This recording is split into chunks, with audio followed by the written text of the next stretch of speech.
Sur Laval, d'abord, je ne peux pas imaginer ce que ces familles sont en train de vivre maintenant. Les familles, les proches des 2 enfants qu'on a perdus, les autres qui sont gravement blessés, c'est quelque chose qui est le plus grand cauchemar imaginable pour n'importe quel parent. Je sais que tous les Canadiens sont avec ces familles et cette communauté pendant ces moments terribles. Et on va être là pendant les journées, les mois et les années de deuil qui vont suivre. I can't imagine what the families of the kids who were killed and indeed the ones who are seriously injured are going through right now after the bus crash in Laval. I know that there are no words for parents who've lost their children this way. All Canadians are grieving with them, and we'll do whatever we can to support them in their horrific pain through the coming days and months and years of grief.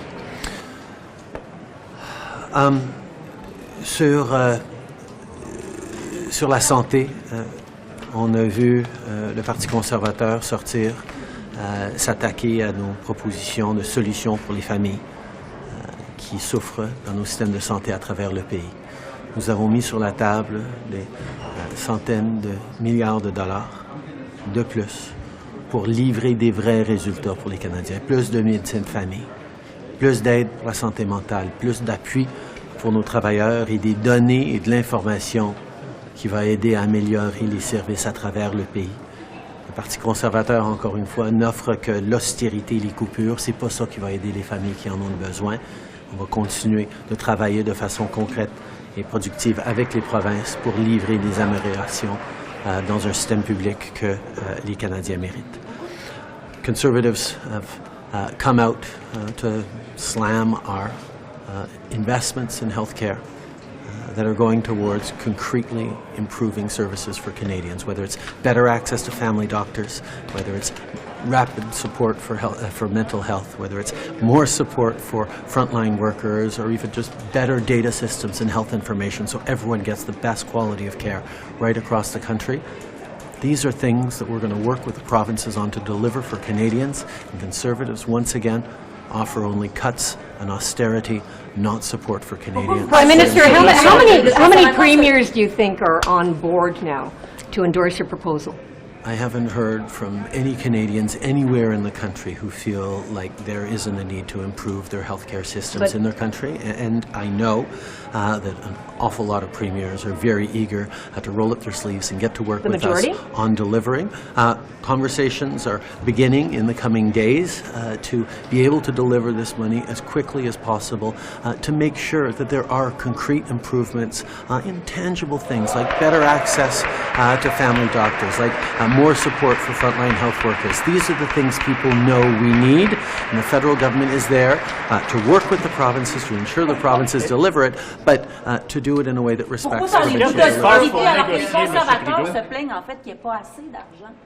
À chaque jour à la Chambre des communes, les conservateurs continuent de nous critiquer d'avoir été là pour aider les familles, pour envoyer leurs enfants chez le dentiste, nous critiquer et voter contre notre aide pour les locataires à faible revenu, parlent de tous les investissements qu'on a faits dans les Canadiens comme étant mauvais pour le Canada, quand on voit que les Canadiens, les petites entreprises ont passé à travers la pandémie à cause des investissements qu'on a faits en santé, mais aussi en appui aux familles et aux travailleurs, que depuis les derniers mois, on est en train d'investir pour aider les Canadiens. Les conservateurs pensent qu'on peut couper dans tous les services pour améliorer la situation des Canadiens. Ils se font. M. Legault dit que c'est nettement insuffisant. Est-ce qu'il y a de l'espace à négocier? Bonjour. Je voudrais seulement offrir mes condoléances aux familles, aux parents, à tout le monde qui faisait partie de la tragédie ce matin à Laval. Comme parent, comme mère, c'est inimaginable ce qu'ils expérimentent à ce moment. c'est une tragédie et je voudrais assurer, tant comme le Premier ministre a dit, tant comme le ministre Mendicino a dit, que le gouvernement fédéral sera là pour les familles, pour les garderies, pour travailler avec la province de Québec sur cette tragédie.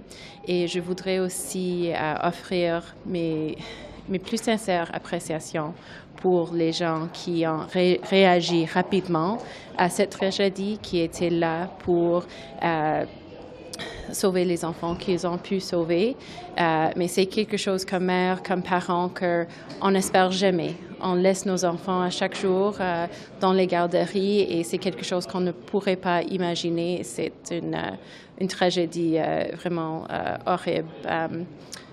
I just wanted to express my most sincere condolences to the families, to the parents, to everyone who has been part of this awful tragedy in Laval this morning. As a parent, as a mom, you can't imagine dropping your child off at daycare and having something like this happen.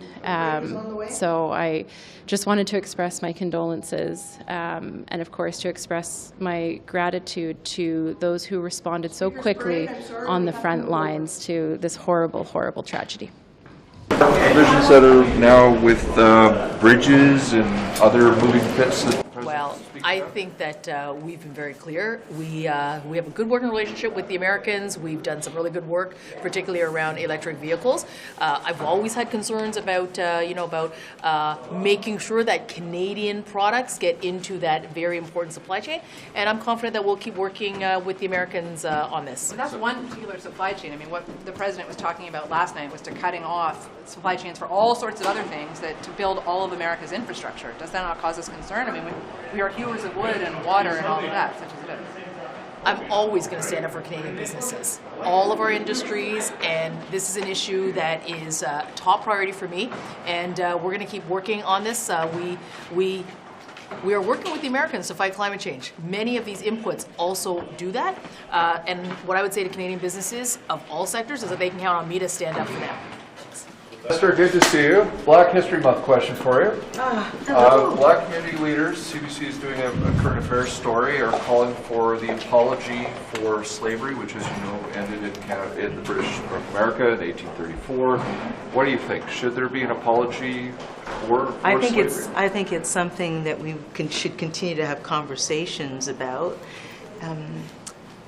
We aren't a monolith as Black people across this country. Clearly, there's so many untold stories. I remember doing so much as a reporter on the Underground Railroad and how, places like Hamilton, Ontario, and London, Ontario, and Chatham, Ontario played huge roles, but also the fact that slavery existed here. And that's something that so many people don't know. That's something that as Canadians we need to make sure that we know about, because Black history is most certainly Canadian history. But as far as apologies go and everything else, I think first and foremost we have to know that it existed here. I think if you were to talk to anybody on the streets, do a survey on the streets, that not everybody would know that people would point south and say that was an issue over there, wasn't it? And not understand the history that exists here. So I think first and foremost it's establishing that, and then yes, having conversations maybe about what that looks like, but hearing from people, understanding what our history is. So it's not just the Prime Minister popping up in the House of Commons and saying, we apologize. You're talking about a multi-step I would, yeah, and I would never, discount a leader of our country getting up and apologizing for something as heinous as slavery. That is something that I would never discount at all. But at the same time, I think this is a multi-layered thing. I think this is about Canadians, all Canadians, understanding that Black history is Canadian history. And what does that mean? There's some things that happened in this country that not everybody knows about. There are the stories that we often tell, and I know the ones I read about. Black history was often American history. It wasn't about what happened here in this country. And there was slavery here, and we know that. I'm discovering all sorts of history as I take my kids down this path. I just got to ask, because it was the Crown that was ruling all of Upper Canada, Lower Canada, and so on at the point. We weren't a country. So if you're looking at the government semantics of things, Lord Durham was just delivering his responsibility. Yes. Well, but we're talking But you have to talk about, 1834, you've got to talk about that, you know. yes. So Yes. is the responsibility from the Crown, or is it from the government that exists now?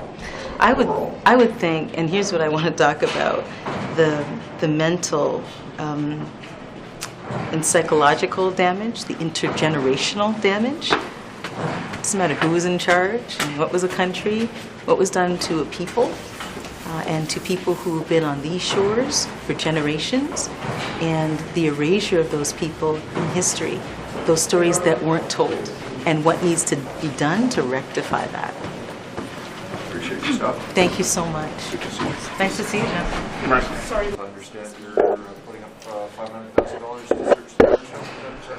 Yeah, it's just sort of confirming the funding for the search that we committed to just before the Christmas break. So just a release for the public to know that that amount is out there. Obviously not the end of the efforts by any stretch of the imagination, but it'll give the team that's there the financial resources necessary they can to be doing that work over the course of the winter, and most likely the spring. This is something that will take some time. And I just got to ask, next steps for that is... Well, we'll have to see where the families in particular and where that working group lands, and that's not something that I can predict, but it is our hearts are with them, and this is still a very, very difficult period for them as they look as those two young ladies are looking for their mothers, and their mother and the other survivors are looking for potentially other bodies up to 4. Thank you. Good to see you. Quick question about the garbage dump in Winnipeg. I believe Mr. Miller has a release out talking about $500,000 to help start the investigation of the garbage dump in Winnipeg. Any thoughts on that, or is that Mr. Miller? It's more Minister Miller, but I will just say, it's a signal of the commitment that our federal government has to support provincial and Indigenous leaders in doing the right thing and making sure that every stone is unturned to help families who are grieving in an unimaginable way. So this is a really solemn time for those families, but I think it's important that we step up and try our absolute best together. Thank you very much. I wanted to ask you a question about Afghan interpreters. Your department settled a human rights complaint with 2 locally engaged staff. They were Afghans deployed with the Canadian military, who had argued that the fact that they couldn't bring their families over under the resettlement programs for Afghans was unfair and a human rights violation. You were supposed to have a new public policy in place to address that as of last Friday, and you haven't. Why? Look, we've been working very closely to make sure we abide by all of our obligations, not just in this scenario, but I hesitate to dig into the specifics of an individual case file that's involved in legal proceedings. I want to be very careful not to breach confidentiality that may bind the department. If you want to follow up with a question so we can give you a proper, fulsome answer that gives us... I'm not getting an answer from you. Okay, well, I'll check in with my team to make sure you get an appropriate answer in a timely way. Thank you. Okay, thanks very much. Stephanie Levitz. Hi, Minister. So Ottawa City Council wants to reopen Wellington Street in the next month or 2. You're the minister with the file, so what do you think? Well, obviously, City Council has made their decision. I will say that Bill Blair, the Minister of Emergency Services, etc., and I had a very good collaborative meeting via Zoom with Mayor Sutcliffe last Friday, and we talked about the way forward. Obviously, we're doing a transportation study, hopefully that will assist the city come to some conclusions as to the potential for summer festivals, etc., which I believe, I haven't actually seen what the resolution said, but I understand that there's some willingness on the part of the city to keep Wellington closed for the opportunities of some summer opportunities for the public and pedestrians and so on. Is it still your position that you want to see Wellington Street closed pedestrian only? Just for we're really exploring a lot of opportunities. I think the desire essentially is to look at the parliamentary precinct sort of writ large. The Senate's over there. We have so many MP offices, obviously, as you know, on the south side of Wellington. And so if you look at international capital cities, most of them have formed some sort of parliamentary precinct that makes sense, not only from the point of view, obviously, of local residents, but on behalf of all Canadians to have a nation's capital that we can all be proud of. So those discussions are ongoing. I'm sure you're aware it's the Speaker of the House, the Speaker of the Senate, Bill Blair in his position, I believe, actually, of President of the Privy Council, and me as Minister for Public Services and Procurement. We're having ongoing discussions as to the longer range future. But the city could basically have cars, trucks, and buses, aside from, you know, I saw a diplomatic car as I was trying to cross, come here today. They want to have this street reopened. I believe they plan to reopen it. So will you try to delay that reopening by your actions? As far as I'm concerned, City Council's made a decision, and ongoing future opportunities to look at the parliamentary precinct should be the subject of collaborative conversations. Thank you for stopping. Good to see you.